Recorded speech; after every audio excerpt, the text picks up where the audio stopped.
Bismillahirrahmanirrahim. Assalamualaikum warahmatullahi wabarakatuh. Innal hamdalillah nahmaduhu wa nasta'inuhu wa nastaghfiruh. Wa na'udzu billahi min shururi anfusina min sayyiati a'malina. Man yahdihillahu fala mudilla lahu wa man yudlil fala hadiya lahu. Asyhadu an la ilaha illallah wahdahu la syarika lahu wa asyhadu anna Muhammadan 'abduhu wa rasuluh. Allahumma salli wa sallim ala Sayyidina Muhammad wa ala alihi wa ashabihi wa tabi'in wa man tabi'ahum bi ihsanin ila yaumiddin. A'udzu billahi minasyaitonir rajim. Ya ayyuhalladzina amanu taqullaha haqqa tuqatih wa la tamutunna illa wa antum muslimun. Amma ba'd. Yang berusaha Tuan Haji Ahmad Nazri Muhammad Yusof selaku penerbit rancangan tafsir Al-Quran dan seterusnya sidang pendengar yang dirahmati Allah, bersama saya Profesor Dr. Muhammad Najib bin Abdul Kadir, Pusat Kajian Al-Quran dan As-Sunnah, Fakulti Pengajian Islam, Universiti Kebangsaan Malaysia.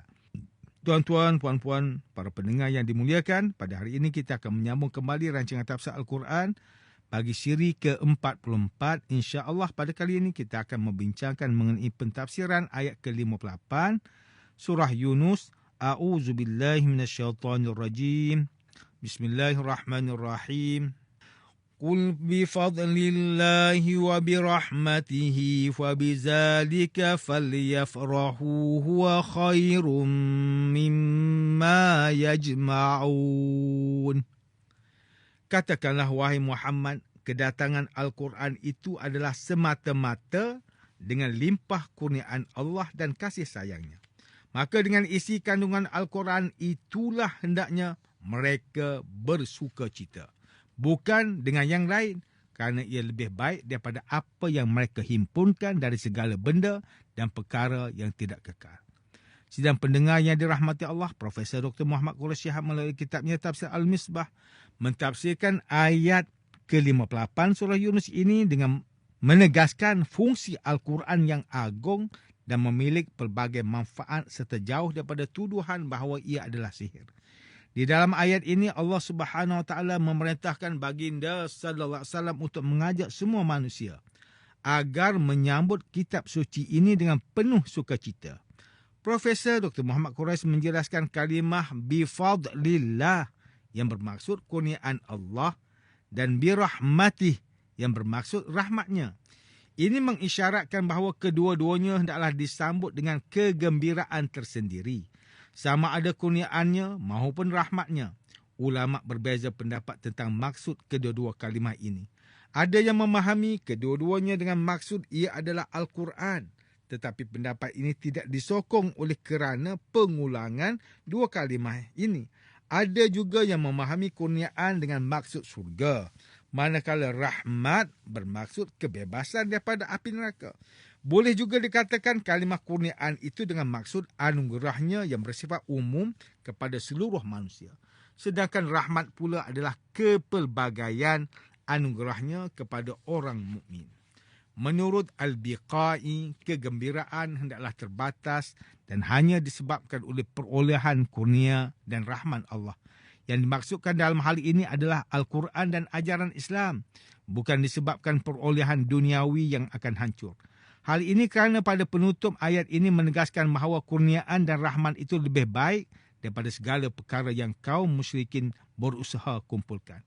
Sidang pendengar yang dirahmati Allah Subhanahu Wa Taala, Profesor Dr. Haji Abdul Malik bin Abdul Karim Amrullah atau lebih dikenali sebagai Hamka melalui kitabnya Tafsir Al-Azhar ketika mentafsirkan ayat ke-58 surah Yunus menyatakan bahawa Allah memerintahkan baginda sallallahu alaihi wasallam menyampaikan, bersukacitalah kamu kalau Allah telah melimpahkan petunjuknya kepadamu. Limpah kurniaan Allah meliputi segenap hambanya, tetapi berlipat gandalah limpah kurniaan itu untuk orang beriman.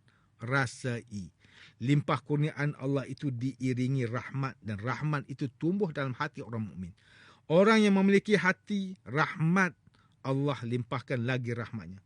Maka bergembiralah dengannya sebab dengan demikian cita-cita mukmin dalam hidup itu tercapai. Bergembiralah kerana tiada lagi kekayaan yang melebihi daripada itu.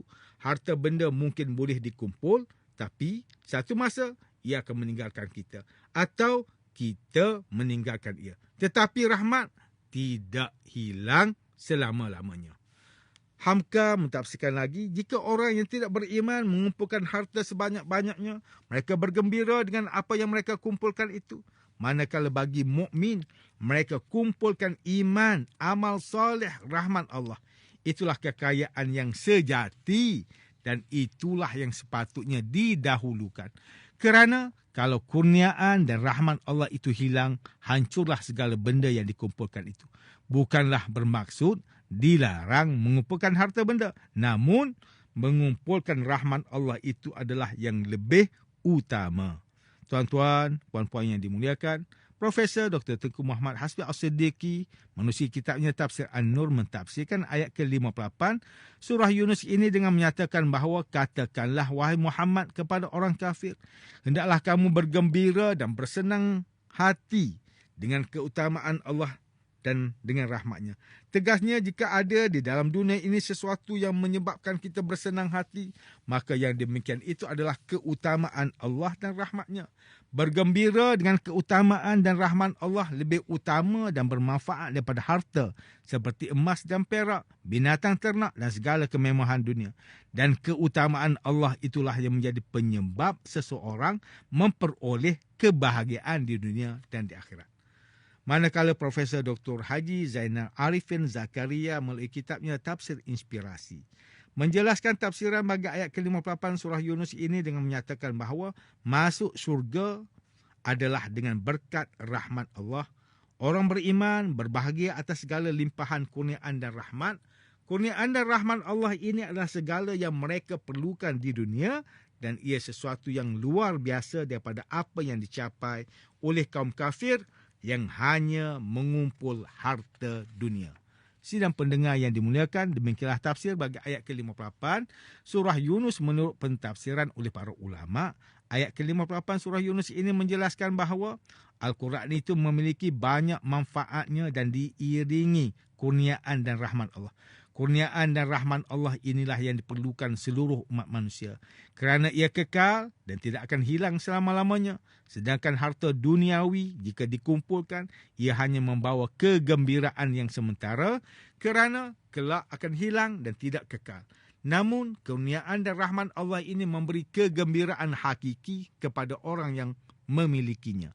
Isi kandungan Al-Quran itu terdiri daripada pelbagai manfaat yang dapat menggembirakan orang mukmin. Antaranya, ia memiliki pengajaran yang agung, ia memiliki ubat yang ampuh, terapi untuk penyakit-penyakit jiwa. Ia menjadi petunjuk yang jelas kepada kebenaran dan kebajikan serta menjadi rahmat kepada orang mukmin. Firman Allah Subhanahu Wa Taala di dalam surah Al-Isra ayat ke-82, وَنُنَزِّلُ مِنَ الْقُرْآنِ مَا هُوَ شِفَاءٌ وَرَحْمَةٌ لِلْمُؤْمِنِينَ وَلَا يَزِيدُ الظَّالِمِينَ إِلَّا خَسَارًا.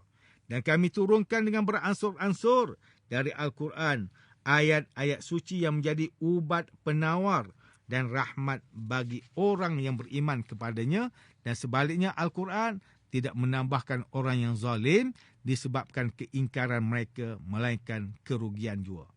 Pembaca Al-Quran dikategorikan dalam 4 perumpamaan.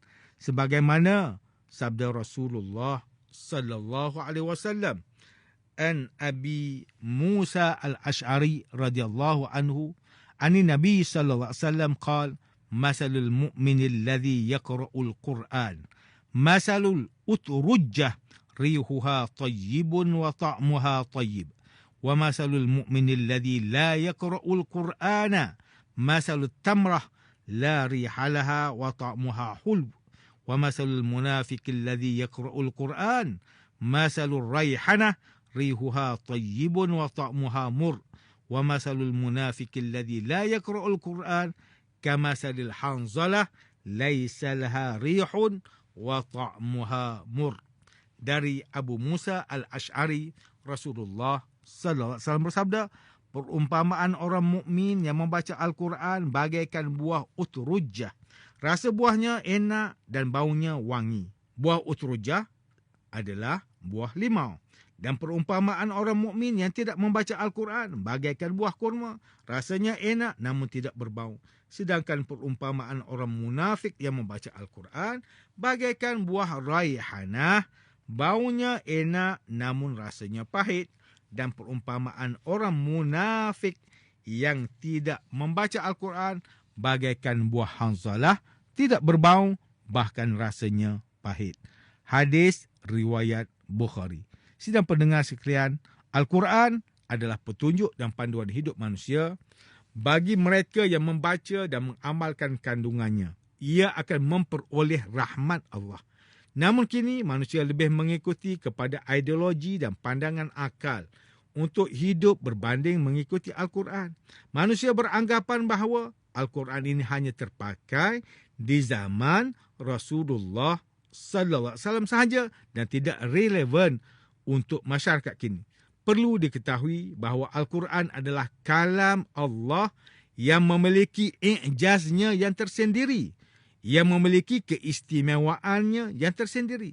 Al-Quran juga sebenarnya mendahului zaman, seperti jika kita melihat i'jaz ilmi.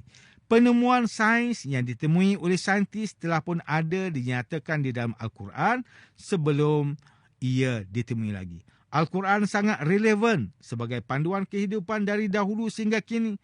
Sangat dan teramat rugi jika masyarakat mengetepikan Al-Quran dan lebih mengangkat pandangan akal manusia yang terbatas setakat pengetahuan yang ada. Sedangkan Al-Quran itu adalah daripada Allah Subhanahu Wa Taala yang Maha mengetahui dan tidak terbatas pengetahuannya. Maka manfaatlah ia sehingga kita memperoleh rahmat daripada Allah Subhanahu Wa Taala. Sidang pendengar yang dimuliakan, antara pengajaran yang boleh kita ambil daripada tafsir ayat ke-58 surah Yunus ini ialah, pertama, setiap Muslim perlu sentiasa membaca dan mengamalkan isi kandungan Al-Quran supaya menjadi orang mukmin yang memperoleh rahmat Allah.